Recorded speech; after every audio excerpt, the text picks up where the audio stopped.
the circle, 113 pounds. Sean, we have a dynamite weight class for the people. They want to hear about it. Trying to bring back Eastern Michigan wrestling there? Boy, and this is an ode to Eastern Michigan wrestling. They cut their program a few years back. They scattered. And let me tell you, Christopher Hill from Bishop Hartley, local team, was up there. Noah Gonser is down at Campbell, and that kid is awesome. Just a phenomenal young man. Just recently shared his story in a 3-part series on, well, you got to be a Campbell member. You know. But anywho, and I just want to give a little shout out to him, man. Mad love. Got you. Which brings me to my next point. I'll be leaving straight from the Derby tournament to the Southern Conference tournament happening Sunday the 8th. You're crazy. Go. Okay, 113-pound weight class. This weight class has been absolutely chaos from day one of the season started. And, you know, we have guys who have great results, followed up with very head-scratching defeats to me that I just couldn't really put my head around. But usually what happens, I was telling Mark, usually what happens in this weight class, you have 103, 106, depending on how far back we go, grow into the next weight. It's a natural progression of these guys. Right. And then you have a couple 13, 12-pounders stay around, and that's usually the weight class you have. But this year, of the 6 kids who stepped on the podium at Derby at 106, only one of them shows up here at 113. And of the 6 kids who stepped on the podium at 113 last year, only one of them shows up here, which creates even more drama to this whole thing. Sean! It's crazy, ain't it? It's madness. So at this point in the season, there are 2 state qualifiers here. There's this point in the season, I think we're just going to call it a misdeal. Okay. Everybody turn in their cards, reshuffle them up, and deal them back out. But what makes this more even fascinating to me, of all the years we've been doing this, there's one weight class that I've never gotten wrong. 106? 113. Oh, okay, It's gotcha. the only weight class I've never gotten wrong. Wow. Well, Sean, let's meet the field here. Let's meet this Let's field. do this. Sean, from Marion Harding, Red Hot Bacchus. Next up, Olentangy, Bulgaris, Fanicelli from Whitehall Yearling, Spurgeon from Mount Vernon, Sheets from Grove City, not Shane, not Scotty, Sheets. Beam from Upper Arlington, Walls from Taze Valley, Plants from Licking Heights, Fobella from Westerville South, Tyler Jude Westland, Sutton from Olentangy, Capper from Watkins Memorial, Eater from Delaware Hayes, Bombjan from Pickerington North, Ragarum, Sure. Dublin Kaufman, crosstown rival lead Dublin Scioto. And Sean, we're going to take this field of 16. We brought them out to the 8 guys that we think. And Sean, I got to be honest, just looking at this, you mentioned the chaos earlier. That leads to Friday night fireworks. Sean, I'm just going to put them up here right now as we speak. Friday night fireworks. These 2 matches are going to be huge. Break it down, Sean. Yeah, I totally agree that the top half of this weight class is total chaos and definitely hashtag worthy. We'll stop in the top here, though, with Bacchus and Spurgeon. Spurgeon had that really hot to the season. Mark talked about seeing the bad apple. We remember seeing him that week. It's like, man, this guy came out like a ball of fire here, really dominated that field. Bacchus, another guy. You know, Marion Harding always has 1 guy or 2 guys. They always have 1 or 2 really good guys. Bacchus got bumped, got hurt a little bit there, a little dinged up, didn't get a wrestle. Comes into sectionals 9-0, was unseatable. Yes. As we talked about unseatable wrestlers there. Really had a great showing, made a strong run. The big kid, really funky kid, can get out anything, but I may think that the conditioning might be a factor coming into Derby, having to wrestle 2 days against top-level competition. So in the top there, we're going to have Spurgeon. Spurgeon. From Mount Vernon advancing out to the semis. Spurgeon. Mount Vernon. All right, I can dig it. Let's go. What about this? And the second Hashtag. quarter here, we talked about 2 state qualifiers, 2 guys that stepped on the podium. Beam was the one who stepped on the podium there at 113, being a state qualifier. Right. He's going against Plants there, but in this situation there, I think Sheets from Grove City is really going to push him in the first round there. I had Sheets in my back of my mind at the beginning of the season when I seen him at Olentangy Liberty as maybe a guy to look out for going down later in the season. He also is coming off injury, so he's kind of behind the 8 ball and conditioning as well. Beam's a pretty stocky, strong 13-pounder, and I think the lack of time that Sheets made possibly is going to come into play here. So we're going to have, get Beam to there. Now Plants is another guy. Had a great Licking Heights tournament. Yes. Had some great tournaments overall. Looks like he's coming in strong here. But Beam has experience here, and I think he might be a little bit just too slick for Plants right now. So we're going to have Beam advancing out. Sound like you said beam coming out. Thinking plants, right? What'd you say? I said beam. Okay. Okay. I mean, whatever, dude. It's fine. Yeah, go ahead. Whatever, dude. No, this is the Prove Us Wrong campaign. I mean, that's what we're doing this for. Let's go. Let's get down At the here. bottom here, somebody who's really come out of nowhere here is Fobella from Westerville South. Wrestled a lot at the 120 this year. Didn't get out of his own sectional last year. Lost 2 one-point matches. Oh, but here he is now. But in the here he district is tournament. again. When you put in work over the summer, he's really looked a lot different. Had that huge win over Corey Crawford in the state duels where I think he majored him. Then beats Beam at the All North tournament. Looks great. Beats Plants there. I mean, this guy's really beating a lot of top level people. I think at this point he'll overwhelm Capper and move on to the semis. Fobella. Hopefully I'm spelling this correctly. Fobella, Westerville South. Now, Sean, who's he going to be facing?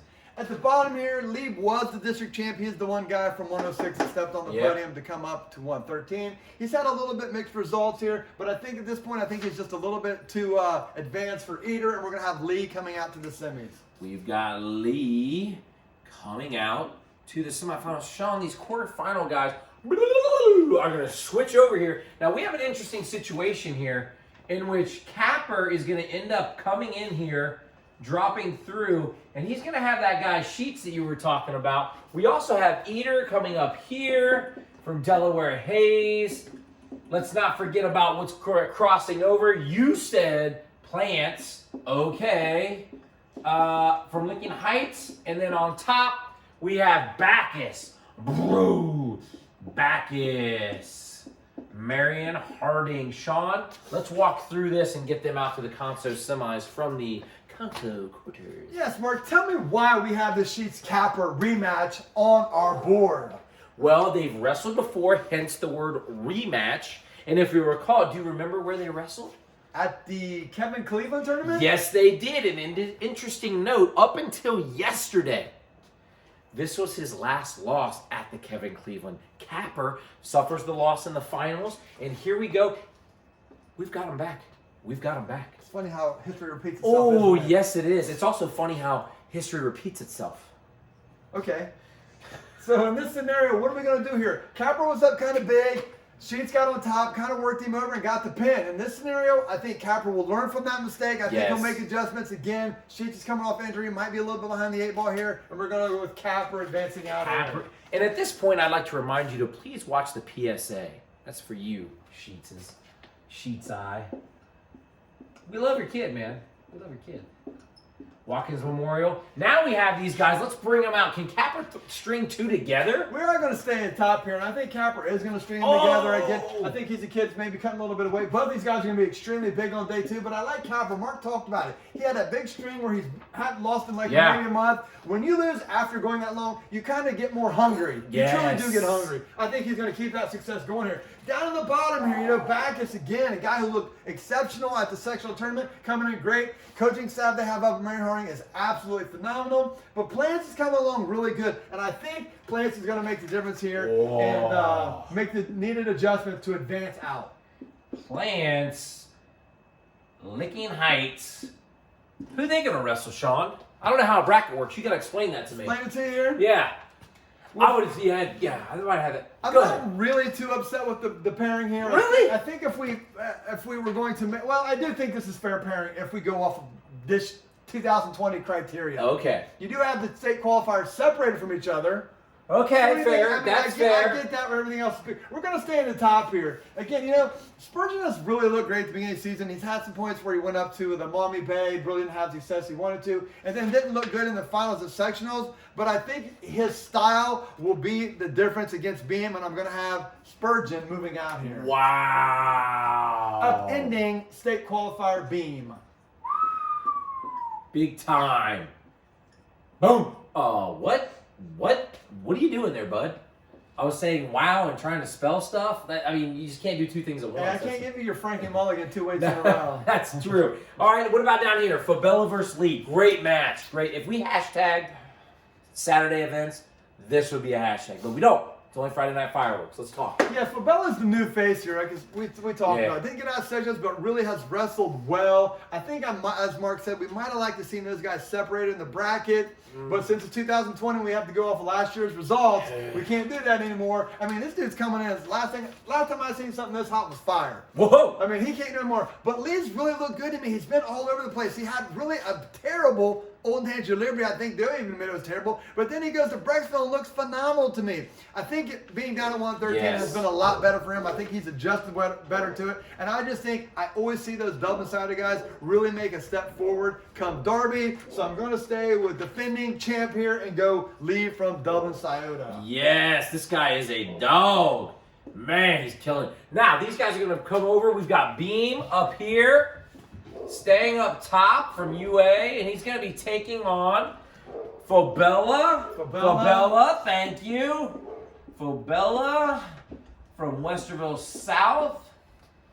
Talk to me, Sean. Where do you want to start at, Mark? We'll start in the top here. I think I'd start in the top. Oh, well, go ahead. Yeah. We're going to start in the top here where we got Beam and Capper. Capper's wrestled a lot of matches to get back here. I mean, he's going to have to work through Sheets. He's going to have to work through Eater. Beam only had that one match. I think the experience here of Beam being in those matches will be the difference. And we're going to have Beam punching his ticket, getting back to the shop. Wow. Beam, Upper Arlington. That means Capper's going to come down here. Sean, what about the next one? Capper, Watkins Memorial. What about Plants Fabella? This, for all the marbles, they wrestled at the All North. They did. Mark was here talking about the rematch of Sheets and Capper wrestled at a tournament in Dublin, the Kevin Cleveland. True. Now we're going to talk about another tournament in Dublin, which is another rematch. Plants and Fabella wrestled in the semifinals of the All North tournament, which is a 1 or 2 point match there. It really looked close, but I think in this scenario, Fabella won that one. I'm going to stay with him. Oh, come on. With Fabella. Jeez. Trying to switch things up here, Sean. Making amends from last year's mishap. Okay. Now, oh, great. Oh, my gosh. Plants, Capper wrestling each other again. We've got Fabella taking on Beam, and we have Lee Spurgeon. Let's run it, Sean. We're gonna talk about the Licking County Championship down here. Okay. And we're gonna have Plants getting the state alternate spot. All right. We're gonna have Fabella, and which is a rematch of the All North tournament, winning third.